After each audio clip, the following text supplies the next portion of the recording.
Hey everyone, welcome back to my YouTube channel Chemistry Source. My name is Shifali and I'm back with a new video in which we are going to learn the difference between orbit and orbitals. So before coming to the topic, a small request, please like, share and subscribe my channel if you haven't done it yet and also watch the video till the end. So चलो शुरू करते हैं आज का topic, that is difference between orbit and orbitals. ठीक है, तो orbit and orbitals एक बहुत छोटा सा टॉपिक है। ये बहुत बार एग्जामिनेशन में पूछ लिया जाता है क्लास 11th में, difference between orbit and orbitals. Confusing रहता है कभी कभी स्टूडेंट्स के लिए, क्योंकि ऑर्बिट और ऑर्बिटल थोड़ा सा सिमिलर साउंड करते हैं, तो इसलिए थोड़ा कंफ्यूज हो जाते हैं बच्चे। एंड प्लस फर्दर वीडियोज में आप क्वांटम नंबर्स आने वाले हैं, तो उसमें ये टर्म ऑर्बिटल बहुत ज्यादा यूज किया जाता है।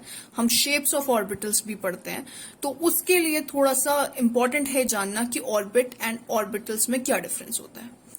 सो पहला डिफरेंस जो है वो है, an orbit is a well defined circular path around the nucleus in which the electron revolve.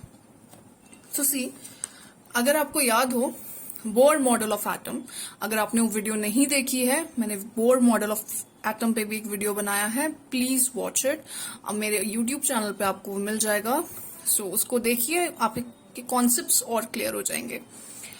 So this is the nucleus, ठीक है, और इसके अराउंड होती हैं ऑर्बिटल्स जहां पे इलेक्ट्रॉन रिवॉल्व करते हैं। ये बात कही थी बोर ने, ठीक है। तो जहां अराउंड द न्यूक्लियस, जिस पाथ में, एक सर्कुलर पाथ में इलेक्ट्रॉन रिवॉल्व करते हैं, उसको ऑर्बिट कहते हैं। क्या कहते हैं? ऑर्बिट। शेल्स भी बोलते हैं, के शेल, एल शेल। ये फर्दर वीडियो जो आएगा क्वांटम नंबर्स पे जो वीडियो आएगा, उधर आपको देखने को मिल जाएगा, थोड़ा और अच्छा डिटेल्ड वहां पे मिलेगा। तो ऑर्बिट जो होते हैं वो ये न्यूक्लियस के अराउंड एक सर्कुलर पाथ है, जिसे हम ऑर्बिट कहते हैं। सो अकॉर्डिंग टू बोर था ये। फिर ऑर्बिटल्स क्या होती हैं? An orbital is the three dimensional space around the nucleus with in which the probability of finding an electron is maximum. देखो, ऑर्बिटल जब हमने पढ़ा है बोर मॉडल ऑफ एटम, उसके बाद हमने उसकी लिमिटेशंस भी कवर करी हैं। अगर आपने नहीं पढ़ा है तो आप देखिए, जाइए, मेरे यूट्यूब चैनल में वो वीडियो भी अवेलेबल है।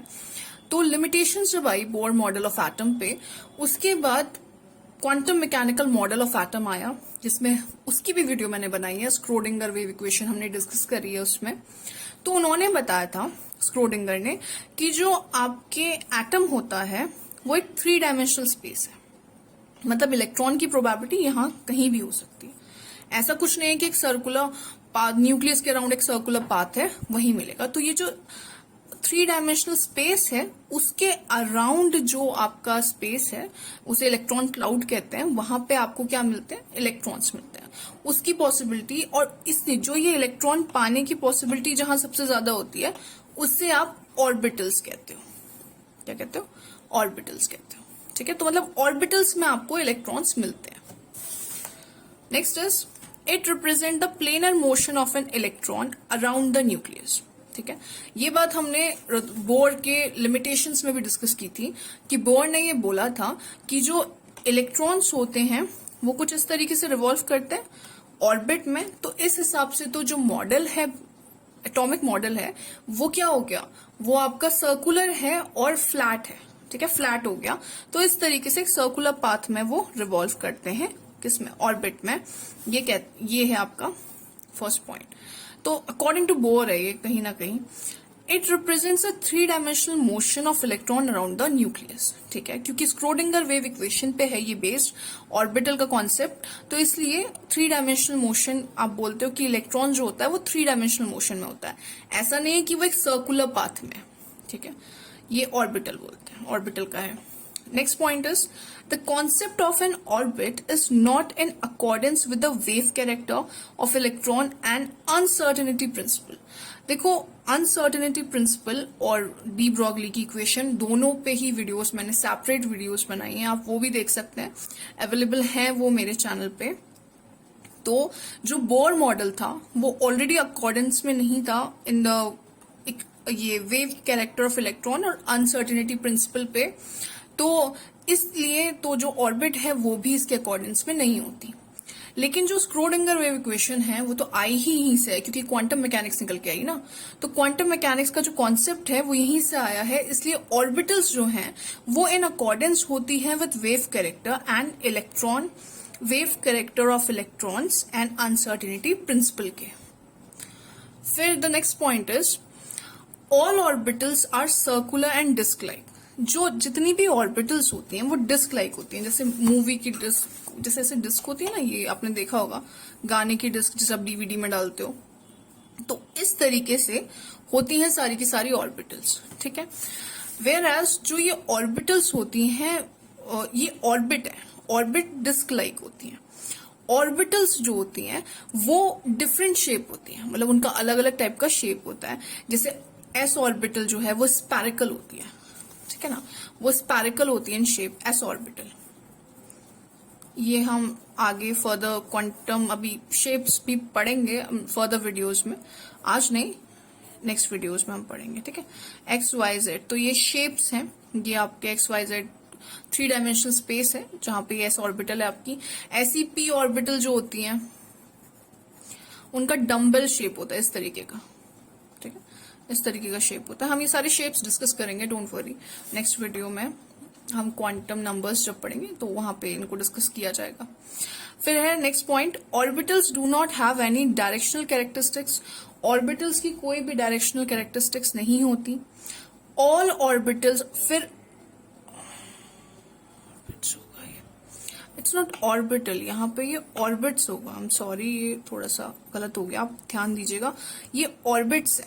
Orbits do not have any directional characteristics. जो ऑर्बिट्स होते हैं उनके कोई डायरेक्शनल कैरेक्टरिस्टिक्स नहीं होते। ऑर्बिटल्स जो होती हैं except for S, S orbital की डायरेक्शनल कैरेक्टरिस्टिक्स नहीं होती, बाकी सबकी डायरेक्शनल कैरेक्टरिस्टिक्स होती हैं। अच्छा, एस ऑर्बिटल्स की डायरेक्शनल कैरेक्टरिस्टिक्स क्यों नहीं होती, ये भी हम फर्दर वीडियोस में ही पढ़ेंगे। जब हम एस ऑर्बिटल पे मैं वीडियो लेके आऊंगी, जब हम उनके शेप को पढ़ेंगे, तो बहुत ईजी सा कॉन्सेप्ट है ये भी, बट डोंट वरी, थोड़ा पेशेंस रखो, वहां तक का वेट करो, ठीक है। फिर next is the maximum number of electron in any orbit is given by 2n square where n is the number of the orbit। ये तो क्लास 10th में भी आपने पढ़ा था कि जो नंबर ऑफ ऑर्बिट्स हैं, ठीक है ना, ऑर्बिट्स जो हैं, ऑर्बिट्स आपके हो गए, शेल को ही बोलते हैं, जैसे के शेल हो गई सबसे पहले ये होती है, फिर एल हो गई, फिर एम हो गई। तो ये जो ऑर्बिट्स हैं, मतलब शेल्स भी बोल सकते हो आप, तो इसमें 2n स्क्वायर भरते हैं आपके नंबर ऑफ इलेक्ट्रॉन्स। जैसे कि फॉर एग्जांपल आप समझने की कोशिश करो, पहली शेल जो होती है, न्यूक्लियस के बाद सबसे पहली शेल जो होती है, ये 10th क्लास में पढ़ा होगा आपने, के शेल होती है या के ऑर्बिटल बोल लो। तो इसमें कितने इलेक्ट्रॉन भरेंगे, के ऑर्बिट्स में कितने इलेक्ट्रॉन भरेंगे, के शेल में कितने इलेक्ट्रॉन भरेंगे। तो क्योंकि ये सबसे नंबर 1 है तो इसका n 1 होगा, तो आप बोल सकते हो 2 into 1 square, that is 2 into 1, that is 2। तो 2 इलेक्ट्रॉन भरते हैं इसमें, ठीक है। फिर अगर आप के बाद एल आती है, ठीक है, यहाँ पे n 2 रहता है, तो यहाँ पे n 2 है, तो अब कितने इलेक्ट्रॉन्स भरेंगे, square is equals to 2 into 2 to 4 into 8, ठीक। तो इस तरीके से ये चलता है। अच्छा, ये जो वाला है 3KL M के लिए जो n होता है वो 3 होता है, ठीक है। 3 square that is 2 into 9 into 18 भरने चाहिए, पर यहाँ पे 18 नहीं भरते, यहाँ पे 80 भरते हैं। ये आपने पढ़ा होगा, क्लास 10th का कॉन्सेप्ट है ये तो, ठीक है, तो वहां पढ़ा होगा आपने, ठीक है। तो ये सारी चीजें हैं। तो इस तरीके से आप क्या बताते हो, नंबर ऑफ इलेक्ट्रॉन्स कितने भर सकते हैं एक ऑर्बिट में, ये बताते हो 2n स्क्वायर से। जो मैक्सिमम नंबर ऑफ इलेक्ट्रॉन है एक ऑर्बिटल में वो 2 ही होते हैं, मैक्सिमम नंबर